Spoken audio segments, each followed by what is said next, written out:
Hello guys, एक बार फिर से आप सभी का स्वागत है मेरे चैनल बेसिक इंग्लिश कोचिंग में। मैंने प्रेजेंट इंडेफिनिट का अफर्मेटिव सेंटेंस गाइस आपको पढ़ा दिया है। अब इसके बाद निगेटिव सेंटेंस मैं बहुत ही अच्छी तरह समझाने जा रहा हूं।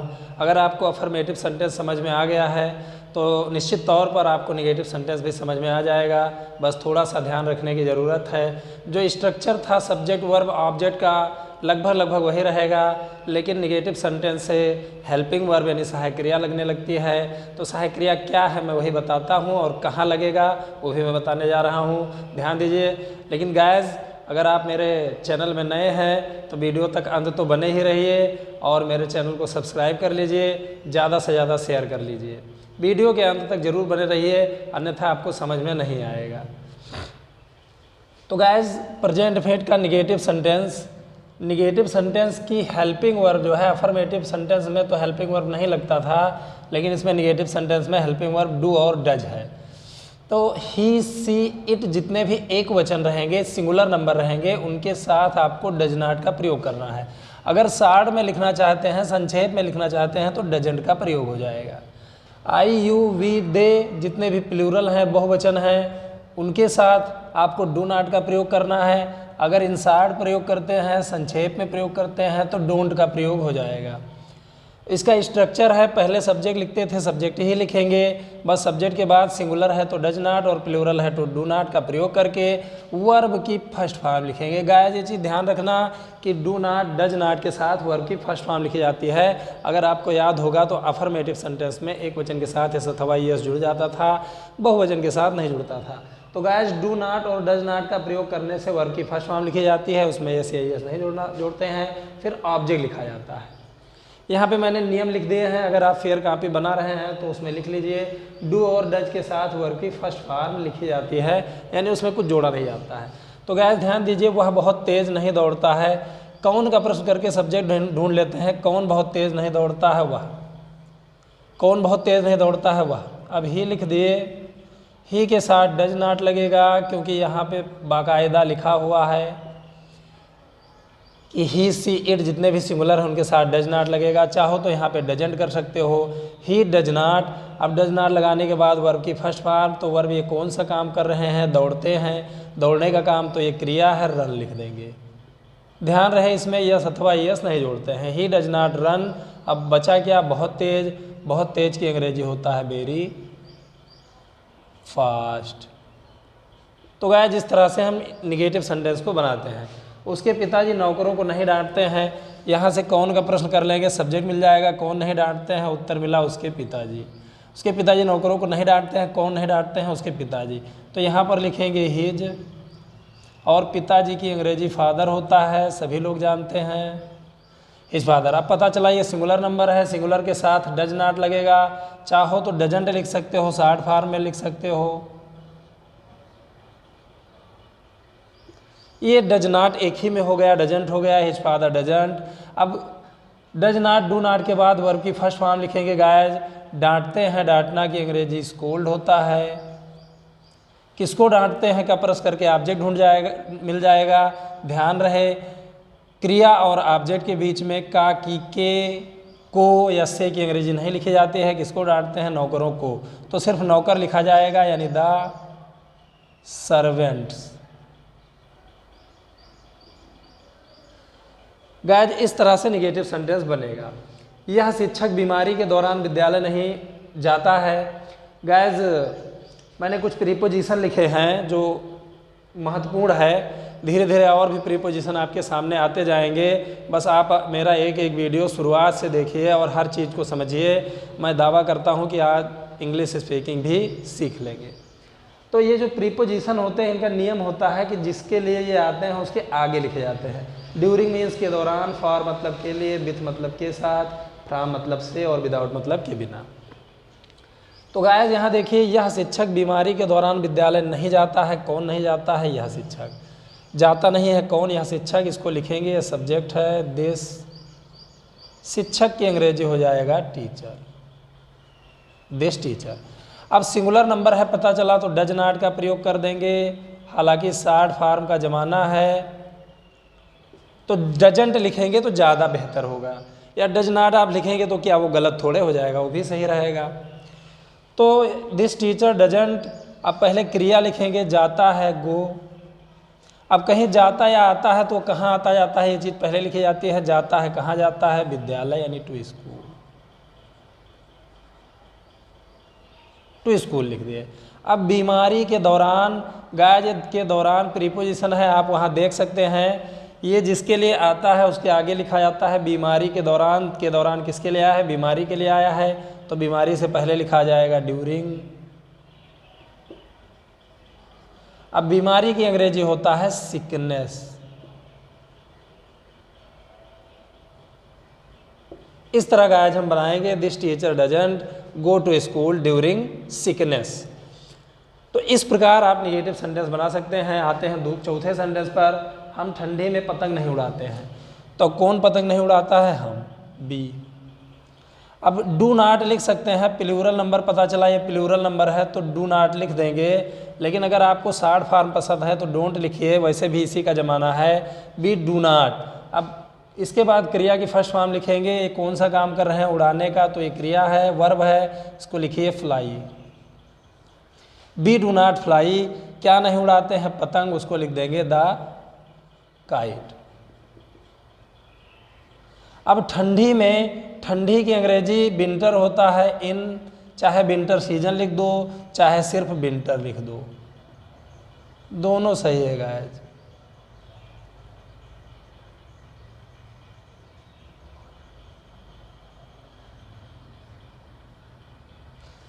तो be do not fly the kite in winter, इस तरह से ये निगेटिव सेंटेंस बन गया।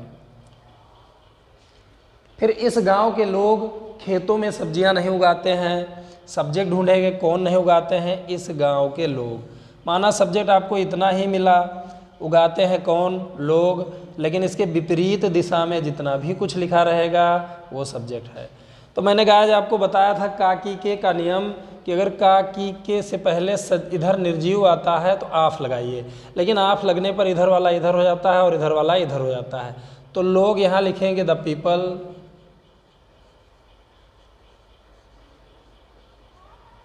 फिर हम लिख देंगे ऑफ, तब ये लिखा जाएगा इस गांव यानी दिस विलेज। अब ये प्लूरल नंबर है गाइस, प्लूरल नंबर के साथ डू नॉट लग जाएगा, लेकिन आप चाहें तो शॉर्ट फॉर्म भी लिख सकते हैं don't. The people of this village don't, अब पहले क्रिया लिखेंगे, डू नॉट डज नॉट के बाद वर्ब आती है। वर्ब की फर्स्ट फॉर्म उगाना की अंग्रेजी होता है ग्रो।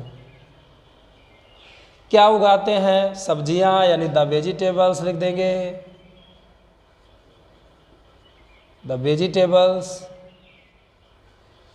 अब फिर हम लिखेंगे खेतों में, यानी फार्म्स मतलब या फार्मलैंड मतलब खेत भी होता है, फील्ड मतलब भी खेत होता है, तो हो जाएगा इन द फील्ड। गाइस इस तरह हम बनाएंगे। थोड़ा बड़ा सेंटेंस रहे तो आप उससे डरिए मत, उसमें सब्जेक्ट वर्ब ऑब्जेक्ट इंसर्ट करिए, डालिए। डू नॉट डज नॉट लगता है तो उसको भी लगाइए और ट्रांसलेशन बन जाएगा। तो ये इस गांव के लोग खेतों में सब्जियां नहीं उगाते हैं, बन गया the people of this village don't grow the vegetables in the fields. खेतों में है यानी प्लूरल नंबर है तो यहाँ पे यस जोड़ देंगे, ये बन गया। वह मेरे लिए किताब नहीं लाती है। गाइस मैंने इससे पहले वीडियो में आपको केस बताया था, यानी सब्जेक्टिव केस में जो प्रोनाउन आते थे he she it I you we they, possessive case में his her its my our their your ये सब आता था, और ऑब्जेक्टिव केस में हिम है, हर है, इट है, फिर यू है, अस है, देम है। तो ये सब अगर प्रीपोजिशन के बाद कोई पर्सनल प्रोनाउन आ जाता है तो हमेशा ऑब्जेक्टिव केस में लिखा जाता है। ये आप फेयर कॉपी अगर बनाए हैं तो लिख लीजिए कि यदि किसी प्रीपोजिशन के बाद कोई पर्सनल प्रोनाउन आता है तो वो सदैव ऑब्जेक्टिव केस में लिखा जाता है। तो यहाँ ये सेंटेंस बनाते हैं, वह मेरे लिए किताब नहीं लाती है। कौन नहीं लाती है? वह, ये लड़की है, तो यहाँ पर सी लिख दिया जाएगा, सी। पहला लेटर हमेशा कैपिटल बनाते हैं, सी। अब इसके साथ डज नॉट लगा देंगे, या शॉर्ट फॉर्म में लिखना है तो डजंट लिख दीजिए, सी डजंट। फिर पहले क्रिया लिखा जाएगा, ब्रिंग, लाती है, लाना की अंग्रेजी ब्रिंग होता है। क्या लाती है? किताब लाती है, द बुक। तब ये लिखा जाएगा मेरे लिए। गाइस वैसे मेरे की अंग्रेजी मैंने माई बताया था, लेकिन अगर प्रीपोजिशन यानी फॉर के बाद लिखना हो तो फॉर माई नहीं लिखते हैं, फॉर मी लिखते हैं, यानी ऑब्जेक्टिव केस लिखते हैं। गाइस इंग्लिश में जो भी चीज़ें शुरुआत से शुरू होती हैं उनको एक एक स्टेप बाय स्टेप एक एक चीज़ अगर जानते जाएंगे तो ज़्यादा अच्छा है, नहीं तो आप भूलते जाएंगे और समझ में कम आएगा। फिर गाइस देखते हैं, हरीश का पुत्र इन लड़कों के साथ क्रिकेट नहीं खेलता है। कौन क्रिकेट नहीं खेलता है? उत्तर मिला हरीश का पुत्र। कौन नहीं खेलता है माना पुत्र मिल गया, तो इसके इधर जितना लिखा है सब्जेक्ट है। अब का की के से पहले अगर सजीव है तो हम एपॉस्ट्रॉफी एस से बनाते हैं, लेकिन इसमें कुछ भी उल्टा नहीं होता है, हरीश, और उसके बाद यहाँ पे एस लगा दिए, हरीशाज यानी पुत्र, यानी हरीशाज सन। अब इसमें एक वचन है तो डू नॉट या डज नॉट यानी डजंट लिखा जाएगा, क्योंकि ये एक वचन है, सिंगुलर नंबर है। तो हरीशाज सन डजंट। अब खेलना पहले क्रिया लिख देंगे, प्ले। किसको खेलता है, क्या खेलता है? उत्तर मिला क्रिकेट, तो पहले क्रिकेट लिख देंगे। अब इन लड़कों के साथ गाइस मैं प्रीपोजिशन बता रहा हूँ आपको। प्रीपोजिशन जिसके लिए आता है उसके एकदम आगे आकर लिखा जाता है, यानी बचा गया इन लड़कों के साथ आया इन लड़कों के लिए, तो यहाँ पे लिखा जाएगा विथ दीज बॉयज, इस तरह लिखा जाएगा, विथ दीज बॉयज। तो गाइस इस तरह आप निगेटिव सेंटेंस बहुत आसानी से बना सकते हैं। तुम बस्ते के बिना स्कूल नहीं आते हो के बिना की अंग्रेजी यहाँ पे विदाउट लिखा है, विदाउट होता है, लेकिन सेंटेंस को नियमानुसार बनाएंगे। पहले सब्जेक्ट, फिर डू नॉट डज नॉट, फिर वर्ब की फर्स्ट फॉर्म, फिर ऑब्जेक्ट, उसके बाद कुछ। तो कौन बस स्कूल नहीं आते हो, कौन तुम यानी यू। अब इसके साथ डोंट लिख देंगे, चाहो तो डू नॉट भी लिख सकते हैं, लेकिन साथ में डोंट भी लिख सकते हैं। यू डोंट आना की अंग्रेजी कम होता है, उसको लिख दीजिए कम। लेकिन आते हो जाते हो, कहाँ आते जाते हो चीज़ पहले लिखी जाएगी। तो कहाँ आते हो, स्कूल यानी टू स्कूल, कहीं से आना जाना के लिए टू लग जाता है। अब बचा बस्ते के बिना, तो के बिना गाइस किसके लिए आया है? उत्तर मिला बस्ते के लिए, तो यहाँ पे लिखा जाएगा, यानी विदाउट बैग, विदाउट बैग। तो गाइस ये निगेटिव सेंटेंस है। निगेटिव सेंटेंस मैं उम्मीद करता हूँ कि आपको समझ में आ गया होगा, लेकिन अगर निगेटिव सेंटेंस इतना ही होता तो एक हिसाब से थोड़ा इजी होता। इसमें एक शब्द है नेवर, जो ऑलवेज का एंटोनिम्स है, अपोजिट है। नेवर जब आ जाता है तो हमेशा डू और डज का प्रयोग कभी नहीं किया जाता है, और नेवर का प्रयोग हमेशा सब्जेक्ट के बगल में होता है। मैं आपको लिख कर बताता हूँ।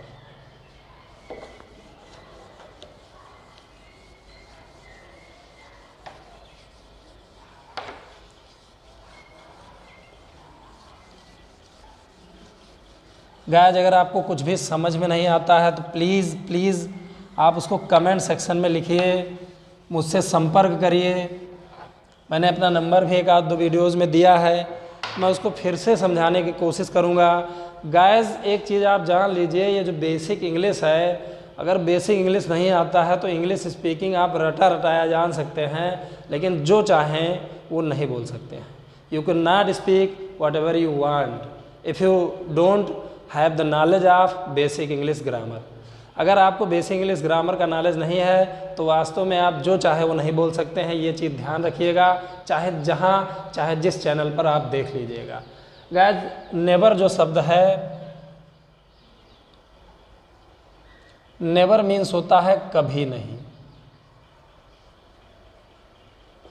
कभी कभी ये शब्द साथ में लिखे रहते हैं और कभी कभी ये अलग अलग लिखे रहते हैं, इससे नहीं फ़र्क पड़ता है, हमेशा नेवर का प्रयोग सब्जेक्ट के बाद होता है। अब अगर आप फेयर कॉपी बना रहे हो तो मैं एक नियम बोल रहा हूँ, उसको लिख लेना। नेवर का प्रयोग हमेशा सब्जेक्ट के ठीक बाद होता है। नेवर के साथ डू नॉट या डज नॉट का प्रयोग नहीं होता है। लेकिन जब डू नॉट या डज नॉट का प्रयोग नहीं होता है तो एक वचन सब्जेक्ट के साथ वर्ब में यस या यस जुड़ जाता है, और बहुवचन सब्जेक्ट के साथ यस या यस नहीं जुड़ता है। तो नेवर का यही नियम है। क्रिया से यस अथवा यस हटने का कारण है डू और डज लगना, और डू और डज नहीं लगा है तो क्रिया में यस अथवा यस जुड़ेगा, जो इसके पहले वीडियो में आपने देख लिया है। तो देखते हैं गाइस, यानी आप पहले सब्जेक्ट लिख दीजिएगा, सब्जेक्ट के ठीक बाद आपको नेवर लिखना है। उसके बाद वर्ब में अगर एक वचन है तो यस अथवा यस जोड़ना है, अगर बहुवचन है तो नहीं जोड़ना है। तो जैसे वह कभी झूठ नहीं बोलता है। अब गाइस इस सेंटेंस में आप देख रहे हैं कभी भी आ गया है और नहीं भी आ गया है, तो इसमें डू नॉट डज नॉट नहीं लगेगा। अब झूठ नहीं बोलता है, कौन सब्जेक्ट फाइंड आउट कर लेंगे, उसको लिखेंगे ही। अब सब्जेक्ट के ठीक बाद ही नेबर का प्रयोग होता है, ये जान लीजिए। और डू नॉट डज नॉट नहीं लगेगा तो एक वचन सिंगुलर सब्जेक्ट के साथ क्रिया में यस अथवा यस जुड़ जाएगी। झूठ बोलना की अंग्रेजी होता है टेल ए लाई, तो गाइस एक वचन के साथ एस जुड़ जाएगा। ही नेवर टेल्स, क्या बोलता है, झूठ, ए लाई। इस तरह बनेगा।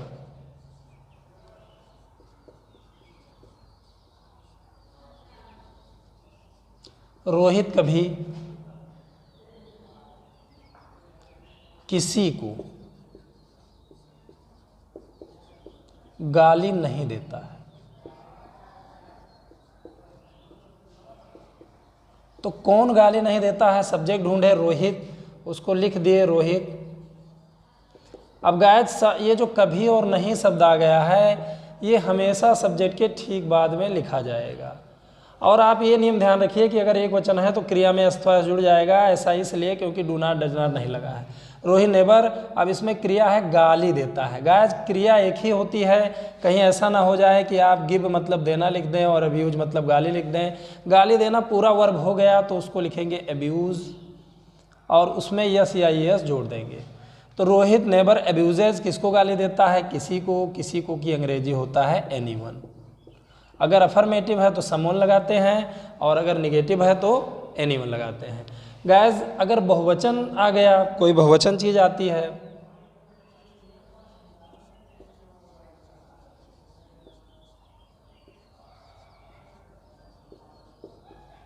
हम कभी मूल्यवान समय को बर्बाद नहीं करते।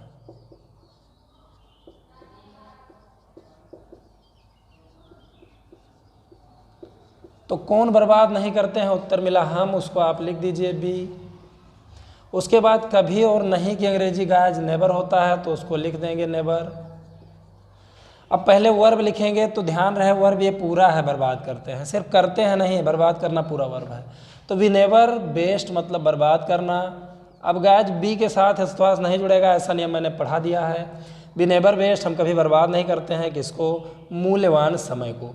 गाइस क्रिया और ऑब्जेक्ट के बीच में, वर्ब और ऑब्जेक्ट के बीच में का इसकी अंग्रेजी नहीं लिखी जाती है। मूल्यवान समय यानी मूल्यवान की वायलेबल होता है या प्रीसियस होता है, प्रीसियस, और समय की अंग्रेजी हम लिख देंगे टाइम। तो गाइस निगेटिव सेंटेंस बस इतना ही है। इसके बाद मैं आपको इंट्रोगेटिव समझाऊंगा। उम्मीद करता हूँ, I hope that you have understood everything what ever I have taught you. मैं उम्मीद करता हूँ कि जो भी कुछ मैंने पढ़ाया है आप इसको समझ गए हैं। मैं आपको रिकमेंड करता हूँ कि आप एक फेयर कॉपी ज़रूर बनाइए, और अगर आप नए हैं तो मेरे सारे वीडियोज़ को एक क्रम अनुसार देखते जाइए, तभी आपको समझ में आएगा। Guys I request you to please subscribe my channel if you are new user. अगर आप नए यूजर हैं तो मेरे चैनल को सब्सक्राइब कर लीजिए, ज़्यादा से ज़्यादा शेयर कर लीजिए और लाइक कर दीजिए। अगर कोई प्रॉब्लम है, कोई त्रुटि है, मेरे लिए कोई सजेशन है तो कमेंट सेक्शन में ज़रूर कमेंट करें। आज के वीडियो में बस इतना ही, धन्यवाद।